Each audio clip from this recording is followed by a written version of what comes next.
Bonjour à tous, donc bienvenue dans le webinaire du cabinet d'avocats CBA. Je me présente, Maître Georges-David Benayoun, avocat au barreau de Paris, avocat fiscaliste. Aujourd'hui, le thème, les holdings animatrices. Alors, avant de parler de holding animatrice, on va parler de holding, qui est un terme générique, puisqu'il n'existe pas de société à proprement parler holding. On peut très bien avoir des holdings sous forme de SAS, SARL, SNC, ou même des sociétés civiles. Donc, on a un panel de sociétés relativement large. La holding est une société qui détient des participations. Alors, si elle ne fait détenir que des participations, on va parler de holding pure. Et si elle détient des participations et a une activité d'exploitation réelle, on parlera souvent de holding impure. Alors, maintenant, on va rentrer dans le vif du sujet, la holding animatrice. Pourquoi cette thématique? Cette thématique parce que la holding animatrice, c'est une société qui est extrêmement utilisée en fiscalité, qui fait référence à des concepts et qui donne un certain nombre de droits. Donc, et c'est une construction principalement jurisprudentielle. On le verra tout à l'heure sur l'utilisation des holdings animatrices.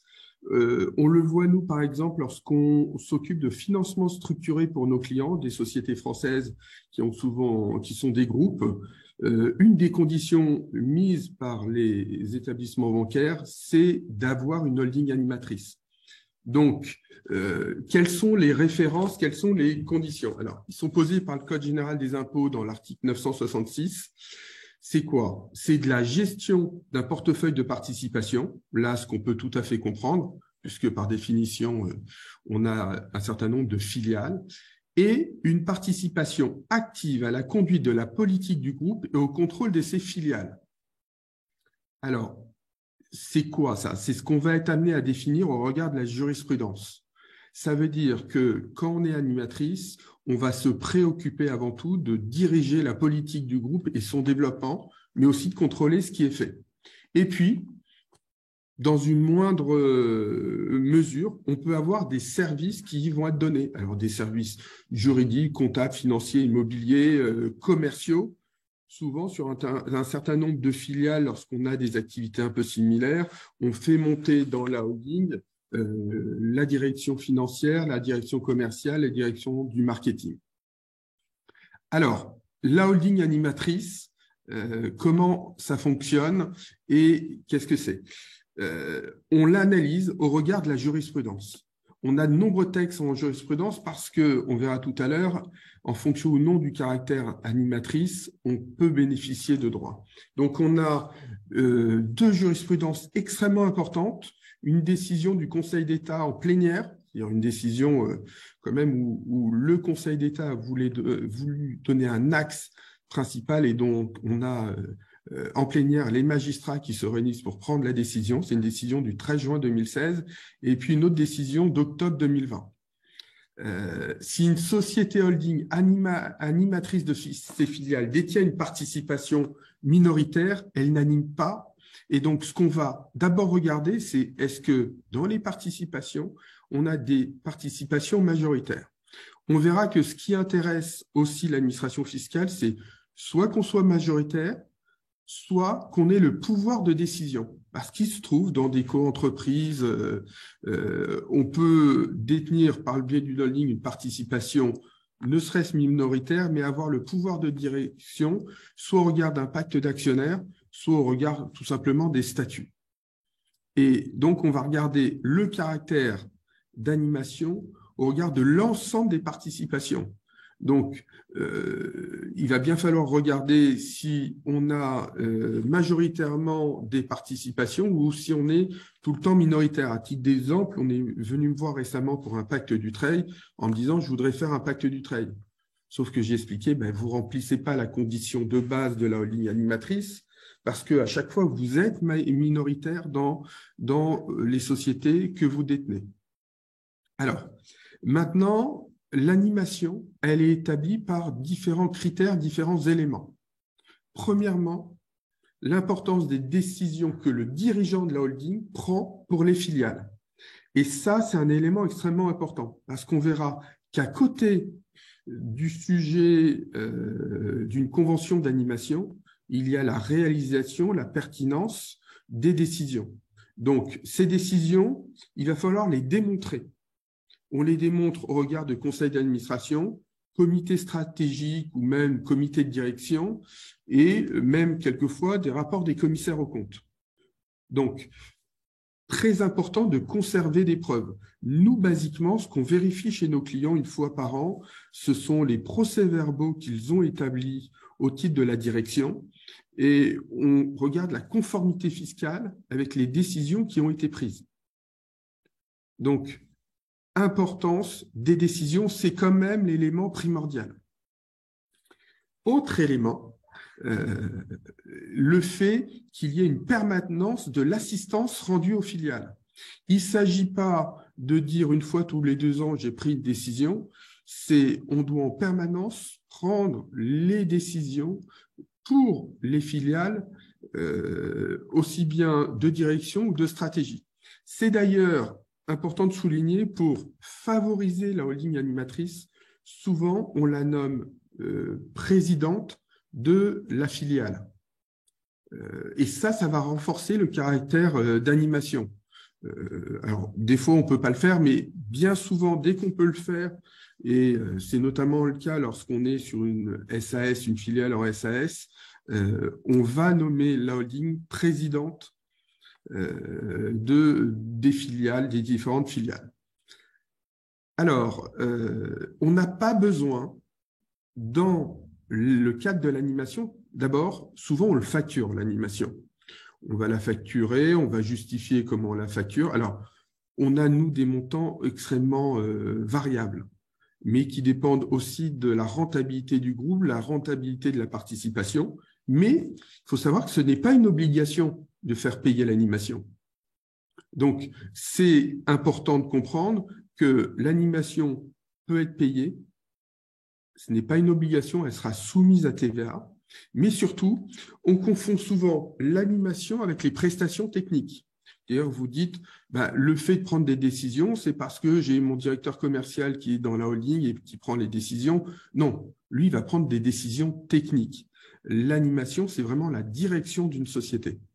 Donc, souvent, et on a des décisions de jurisprudence, on va distinguer l'animation de la prestation technique. On ne le met jamais dans la même convention, parce que sinon, ça trouble et ça peut remettre en cause l'animation, parce qu'on laisse penser que l'animation n'est liée qu'à des prestations techniques rendues au sein de l'entreprise. Le vrai sujet est d'abord la preuve technique.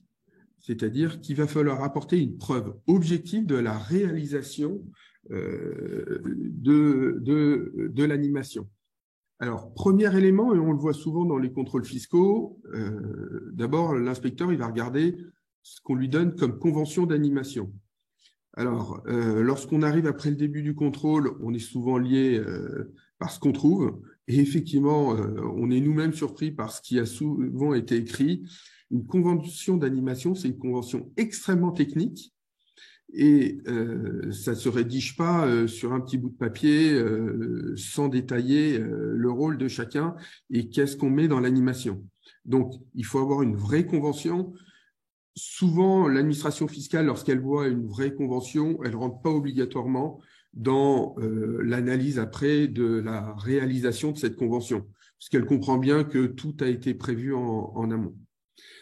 Précision importante, j'aurais peut-être dû vous donner au départ, c'est que on fait très attention à l'objet de la holding animatrice. Pourquoi? Parce que on le fait évoluer au gré de la jurisprudence. Une holding, son objet, une holding animatrice, son objet, ce n'est pas de détenir des participations. Ça va être de détenir, de les animer, de prendre des décisions. Et donc, on a effectivement tout un wording obligatoire qui est souvent imposé par la jurisprudence pour pouvoir rentrer dans le caractère de holding animatrice. Donc, attention, lorsqu'on fait sa documentation juridique, on vérifie bien la définition, l'objet social dans la holding, et puis après, la convention qui existe entre la holding et les différentes filiales. Élément important sur ce mécanisme-là, on est vraiment amené à le vérifier en permanence. L'administration ne se laisse à juste titre jamais flouer en disant il ne suffit pas de leur dire j'ai pris une décision au moment de l'approbation des comptes. Et c'est pour ça qu'on va imposer à nos clients le fait d'avoir, en fonction de leur taille, une réunion mensuelle ou trimestrielle liée à l'animation. Et l'animation, c'est aussi bien expliquer ce qu'on a fait au cours du trimestre que ce qu'on prévoit de faire à l'avenir et de se développer les décisions qu'on va être amené à prendre. Maintenant, on a un certain nombre de décisions, notamment des décisions récentes en matière de jurisprudence, qui expliquent que l'animation doit être effective.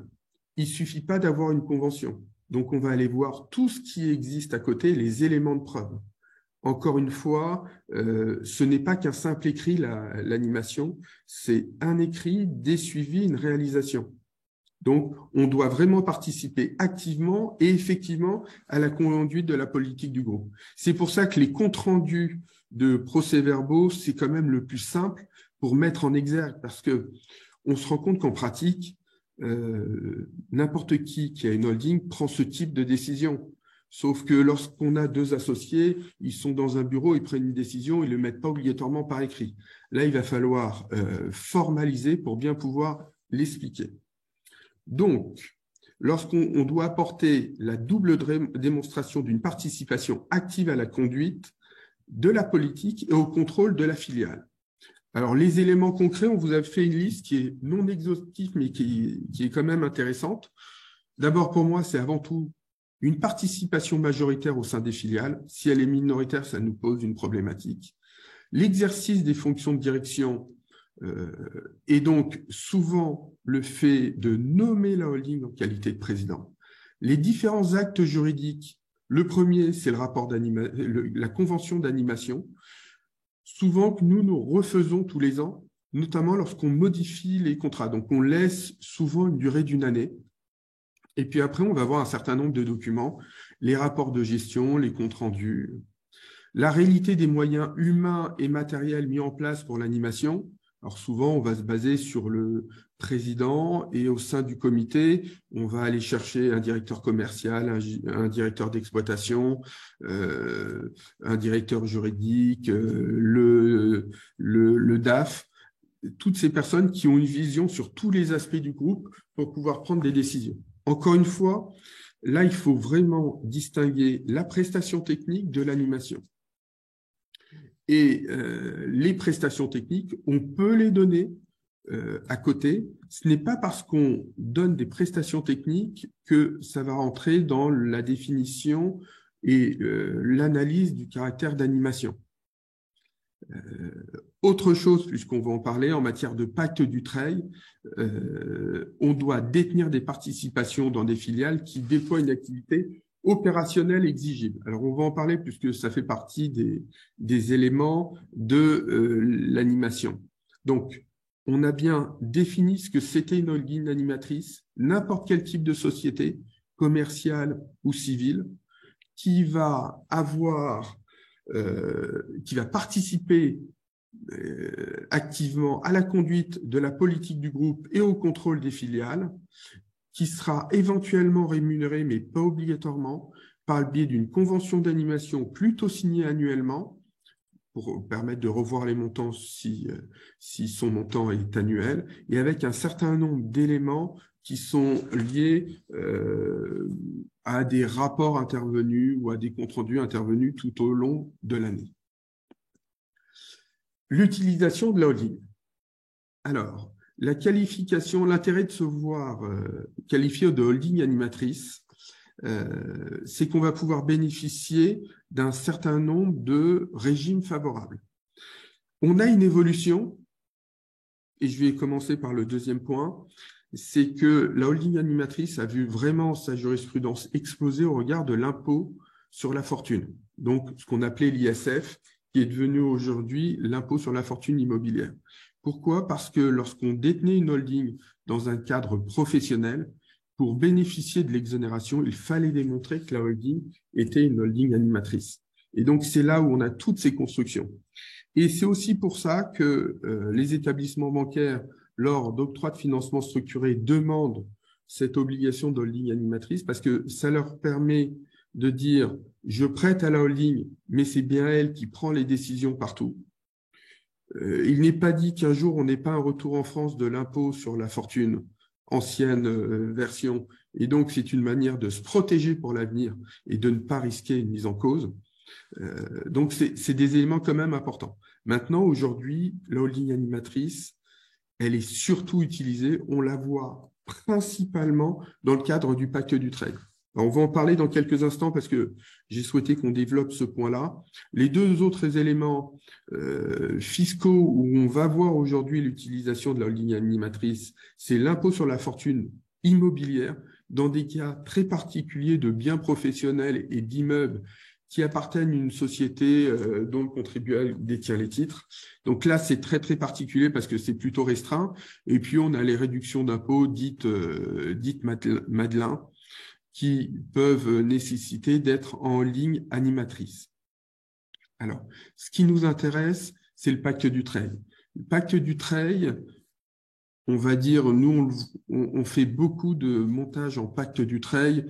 Un montage sur deux concerne une holding animatrice. Alors, c'est quoi le pacte du trade? C'est la faculté de transmettre son entreprise dans le cadre d'un pacte du trade qui nécessite un engagement collectif de conservation de 2 ans, un engagement individuel de 4 ans. Et si ce délai est bien respecté, on n'aura pas de remise en cause de l'exonération des droits de mutation portant sur 75% de la valeur des titres de la société qui ont été transmises. Donc, c'est extrêmement important. Ce mécanisme est fait pour privilégier la transmission d'entreprise et éviter qu'on ait un coût fiscal à une transmission d'entreprise.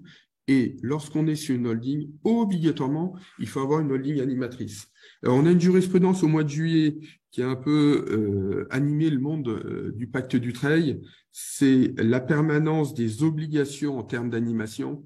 Maintenant, il est entendu que, alors c'était pas lié uniquement aux holding animatrices, hein, il est entendu que pendant les 6 ans, la société doit obligatoirement être pendant toute la durée une holding animatrice.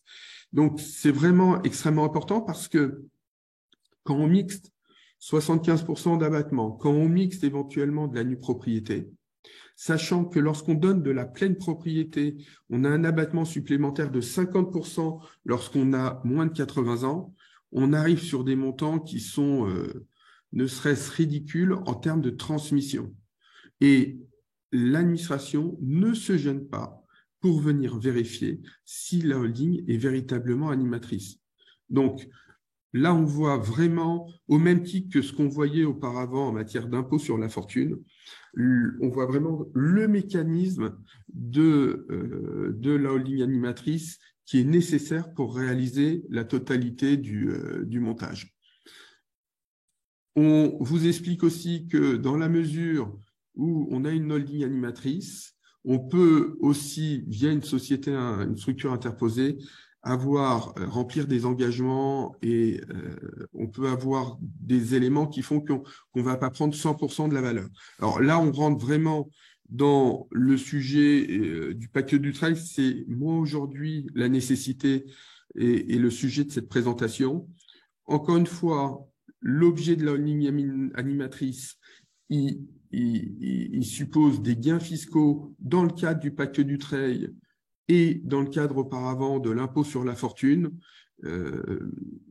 Ça démontre que lorsqu'on a une holding, on a la main sur toutes les participations, ce qui implique donc qu'on ait à ce moment-là un pouvoir de décision sur les différentes sociétés, qu'on soit nommé dirigeant des structures. Et voilà, on regarde la jurisprudence. On a une jurisprudence vraiment qui rentre dans les détails. Il ne suffit pas d'avoir une convention d'animation, il faut pouvoir démontrer l'effectivité de l'animation. Et c'est souvent là où on a un souci lorsqu'on arrive sur un dossier.